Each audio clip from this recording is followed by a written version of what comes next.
வீட்டில் இருந்த ஆவணம் காணா போச்சுன்னு சொல்லிட்டு நாங்கள் ஃபஸ்ட்டு இந்த கோவிலுக்கு வந்தோம். இந்த கோவில் வந்து திருவாரூர் மாவட்டத்தில் இருக்குது.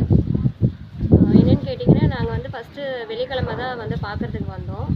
அவங்க கருப்பசாமி வந்து உத்தரவு இல்லைன்னா 28 நாளில் வந்து கிடைச்சிரும் அப்படின்ற மாதிரி உத்தரவு கொடுத்தாங்க.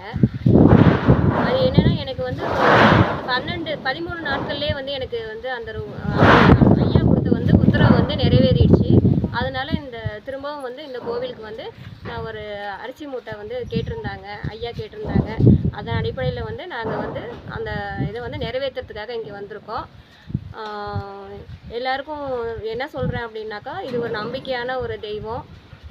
எல்லாருமே வந்து இந்த கோவிலுக்கு வந்து பயனடையணும். ரெண்டாவது, எதுனாலும் வந்து நீங்கள் கருப்பசாமிகிட்ட கேட்டீங்க அப்படின்னா அவங்க வந்து சீக்கிரமாகவே நிறைவேற்றி கொடுக்குறாங்க. என்னோடய அனுபவத்தில் நான் சொல்கிறேன். நான் 28 நாட்கள் ஆகும்னு தான் நான் நினச்சேன். ஆனால் 13வது நாளே வந்து எனக்கு அந்த ஆவணம் வந்து கிடைச்சிது. என்னன்னு கேட்டிங்கன்னா, அந்த ஆவணம் காணாமல் போனதுனால நான் கிட்டத்தட்ட 40 நாளைக்கு மேலே ரொம்ப மன உளைச்சல் நான் இருந்தேன்.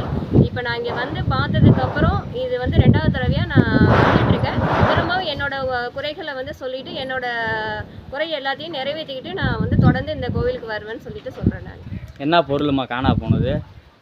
வீட்டில் உள்ள பத்திரம் வந்து டாக்குமெண்ட் வந்து காணா போச்சு. வீட்டில் இருந்தது காணா போச்சு. அதனால் பார்க்கறதுக்காக வந்திருந்தோம். நாங்கள் ஐயா கொடுத்த வாக்கு மீற நிறைவேறிச்சு.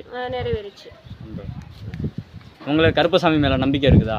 கண்டிப்பாக இருக்குதுங்க. இந்த ஆலயத்துக்கு வரவங்க ஏன்னா உங்கள் மூலியமாக நிறைய பேர் வரணும். சரிங்க.